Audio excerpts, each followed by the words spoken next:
spend that kind of money, send it to them. Let them build the roads. Why do we have to give it to some kai man, artwork man, miyet man layela pod Mosby?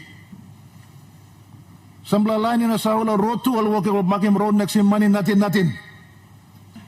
The only reason why they are doing warranting from his office is because of selective warranting. Now give him all favorite contractor you go come. Mibla sawal or desla still passing work come up. Welcome back, guys, to the channel where we unpack the hottest political showdowns in the Pacific. Today, we're diving into the high-stakes 2024 budget debate in Papua New Guinea, where former Prime Minister Peter O'Neill unleashed a scathing attack on PM James Marape and his cabinet. Sparks flew, and we've got all the details. Let's jump in. Don't forget to hit that like button, subscribe, and ring the bell so you never miss an update on PNG's political drama. Thank you, through Mr. Speaker. Thank you for giving me time, Lord, making my contribution to this debate, Lord, this budget. Now, Mr. Speaker, some legally complaint us all. Somehow we seem to be changing parliamentary traditions all the time. Last year we presented the budget. Last budget we presented was on a Thursday. This year we presented on a Friday. Some time old tradition bla house and most yumi ogatasawe, especially those of us who have been here for quite a while. These traditions are kept for many reasons. That is to try and allow proper debates and proper analysis of the budgets to take place, not only by leaders but also by public. So please, yumi try lo maintain some level of this tradition. Yumi give him respect lo walk yumi walk him. But today, Mr. Speaker, I like to talk lo desla tribe la economic ul desla treasury wog lo totok len ul blo treasury ya. So you like Honorable, sorry, Honorable Chair, by interrupting, Honorable Member of Yalibu Pangya. This is a statement now you talking whole blood treasury and by only can interpret him to land context long and so you strategically have to opinion. Thank you. No, me to talk like economic will to talk land. Okay. So, Mr. Speaker, display me number 6 budget blow display government. Number 6 budget. Now, after 5 years, one would expect that government is well and truly settled in.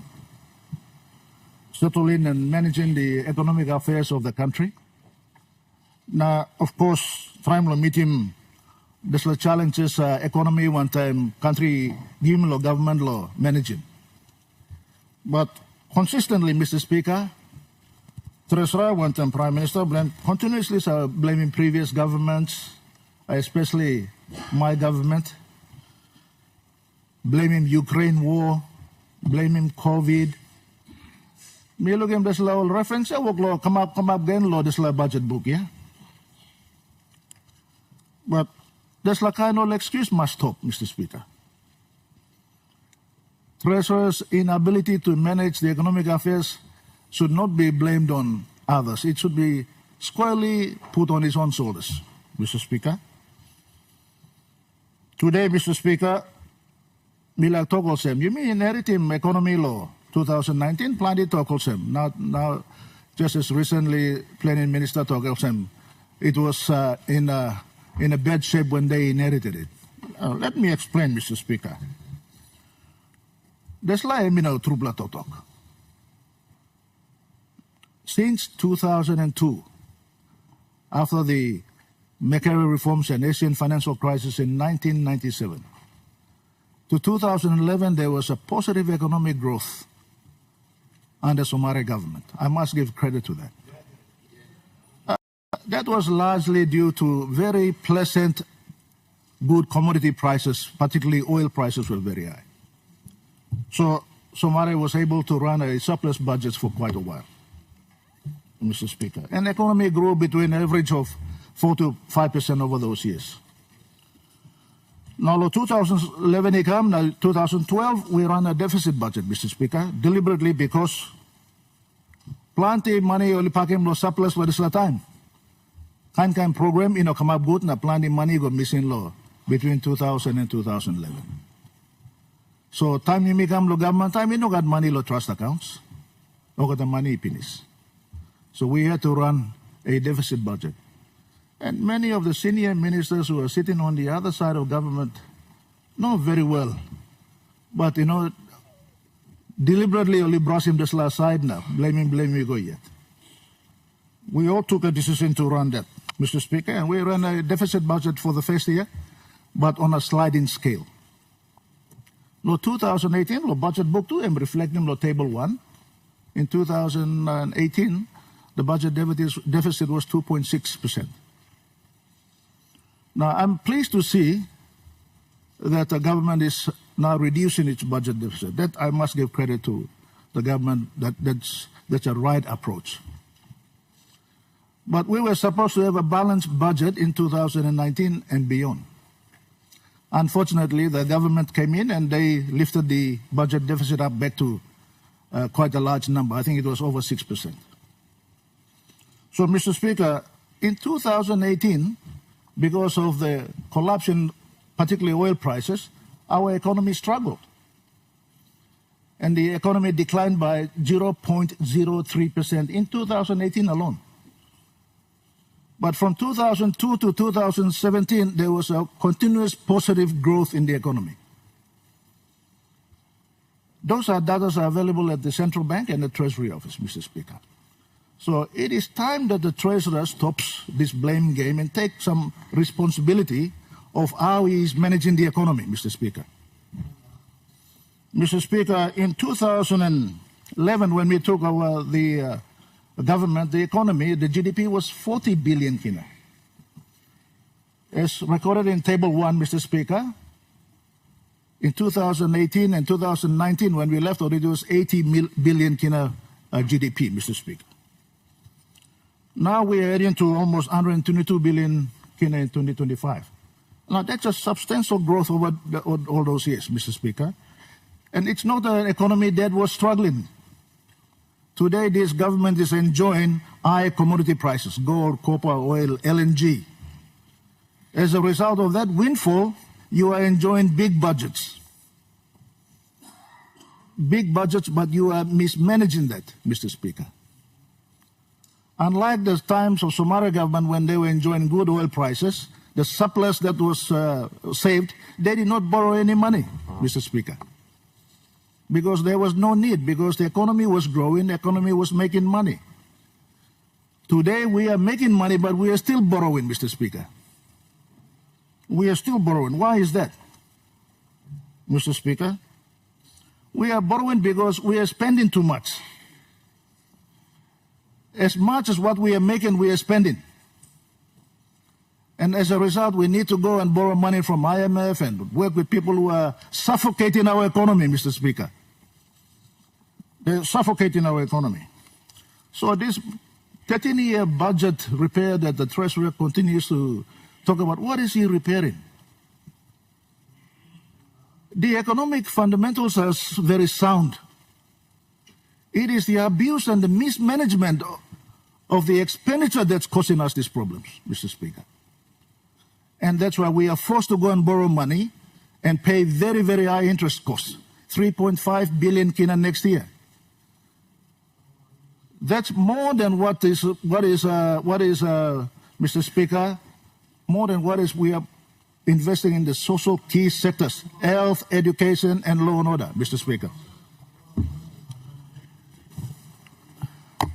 I think, if the Prime Minister wants to make a reply during this reply, he can, but Mr. Speaker, I'm not going to have a argument with the Prime Minister when I've got a right to make a statement. Mr. Speaker, the only commercial borrowing we did was a 600 million kina bond. 600 billion is compared that to 37 billion kina that you have borrowed, 600 million. Stop arguing on something that you have incompetent memory about. So, Mr. Speaker, the budget talks about 4 pillars. 4 pillars, Mr. Speaker. The 4 pillars that the budget talks about is trying to bring back take back PNG, and Prime Minister's own words, leave no child behind, Mr. Speaker. Those are the 4 pillars that the budget has been framed around. The first one it talks about is a strong economy. And the strong economic policy of the government is basically to say reducing inflation, improving living conditions, strengthening investor confidence, and making sure that the private sector continues to grow. That is the aim of that strong economic policy that the government is saying. That's one of the pillars. Now, let me say that inflation is still high, persistently high. Next year, they are predicting it will be 4.5%. That will affect everything. Many governments around the world are struggling to manage inflation. And that's a challenge that is there for the government, Mr. Speaker. Mr. Speaker, this government has got no plan to addressing inflation. They have forgotten to restore. They've politicized the central bank, which is tasked to manage inflation in many central banks and economies around the world. But today you have a treasurer, his advisor sitting on the board of the central bank, whilst at the same time advising Treasury. These two institutions are supposed to be independent of each other. And you have political cronies on the board. Some of them have got zero knowledge about the economy and the mechanics of running the economy.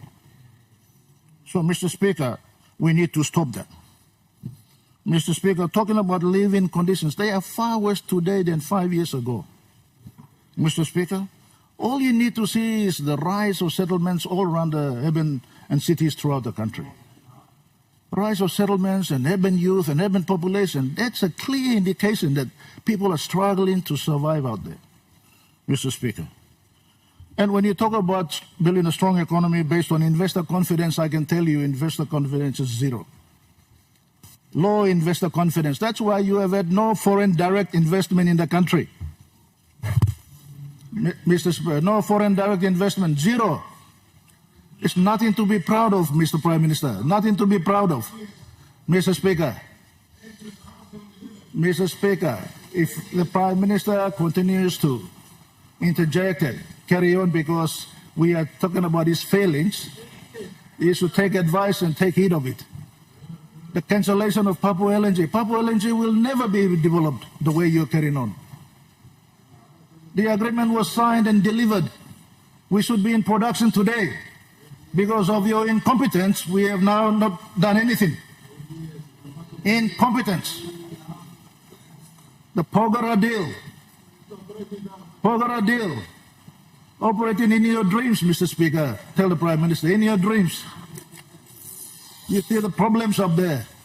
You should take full responsibility of that. The shutdown of the Pogara mine, an operating mine, who in his right mind, such a mine that is so crucial to the survival of the economy of the country, Mr. Speaker. Mr. Speaker, the private sector is not reinvesting. They are making money, but they are not reinvesting in it because they have no confidence in government's ability to honor their words and stability of the policy framework that they are developing. Because government will change in policy will come yet at whim. So, Mr. Speaker, we have a situation where living conditions are down. People are not being paid fair for fair work. The minimum wages board has not set and deliberated since 2016, Mr. Speaker. Online makes him taking 50 toya per hour yet. And you and I have the audacity to sit here and say that all is well, Mr. Speaker. I think, we need to take stock and why is it so difficult to have a minimum wages board convene, meet and make a decision? Mr. Speaker, there's a meeting below you, Governor, and we'll go yet. So, Mr. Speaker, those side blows from the economy, it is not delivering to the policy frameworks that they are stating they should.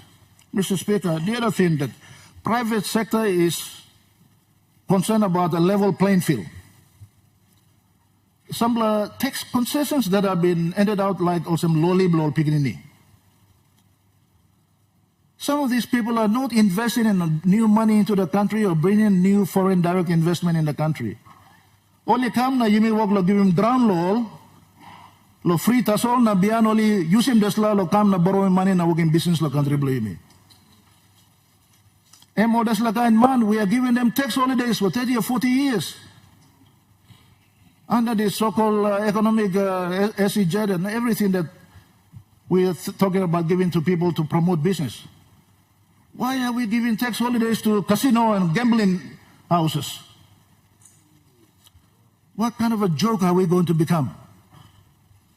And because friendly you come up with some this kind of businessman, now you work to feed him all. This needs to stop. Future income revenue stream for the nation is being given tax holidays, and these people are not going to pay tax for a long, long time, Mr. Speaker.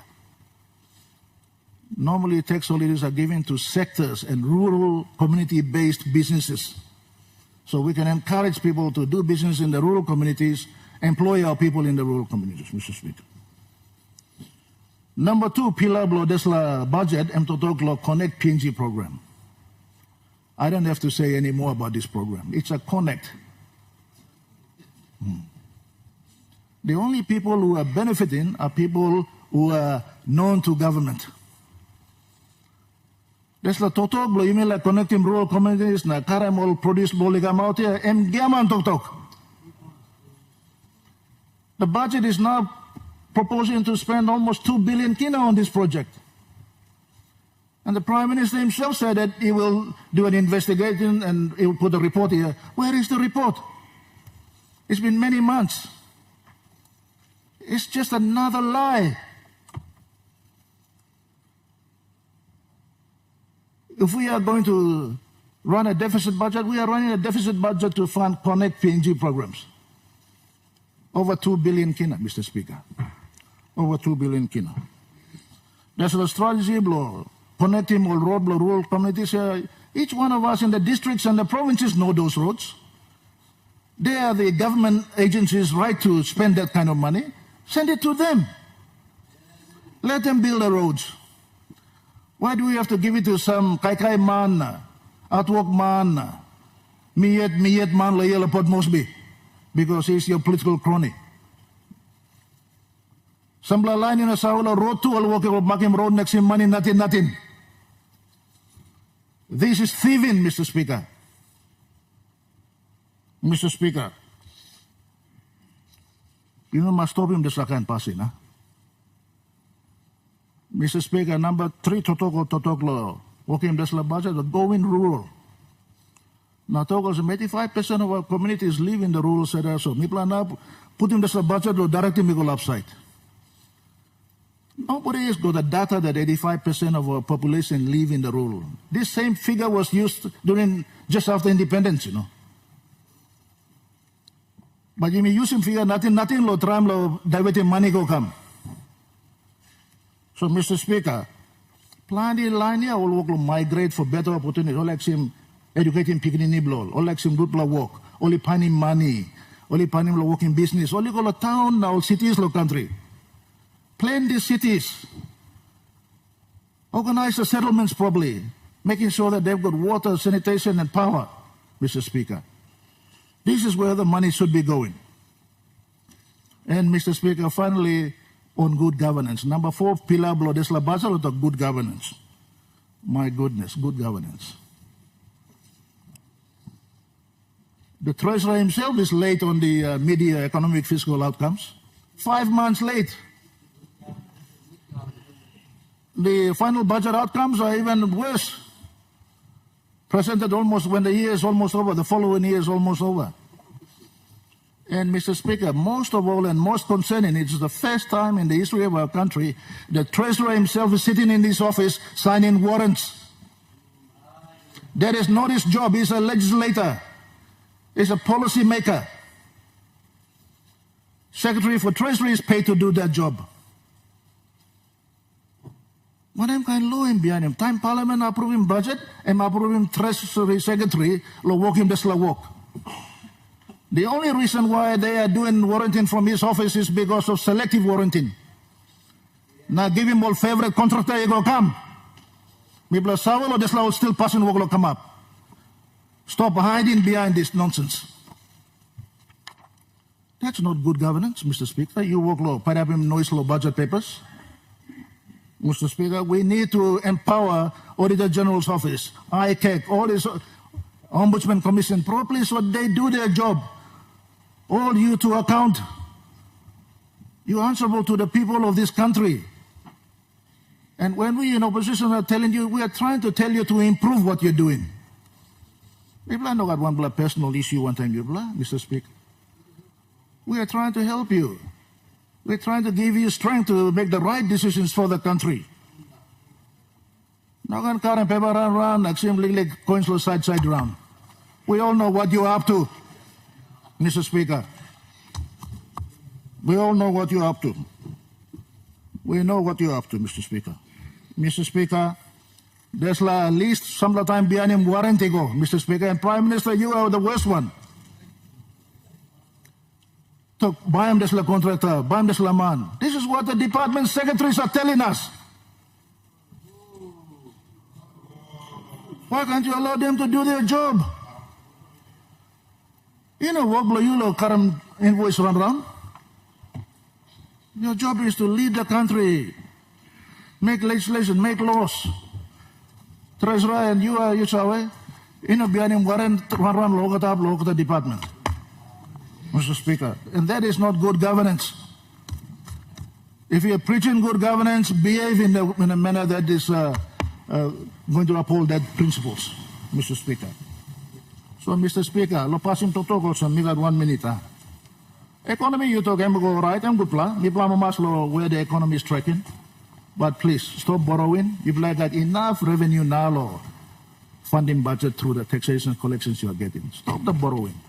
Cut the interest cost down. Get rid of this Connect PNG nonsense and give him money to all districts and provinces, Mr. Speaker. Start targeting youth employment that is much needed in this country, Mr. Speaker. How much school dropouts will go out here? And you know what that's our opinion. In a good laws and you know what call him Nambai come. But majority of our population, I think more than 50% are under 25 years of age. Let's target this. This budget does not provide for them. Let's target this and try and help these young people have a future in their own country. Thank you, Mr. Speaker.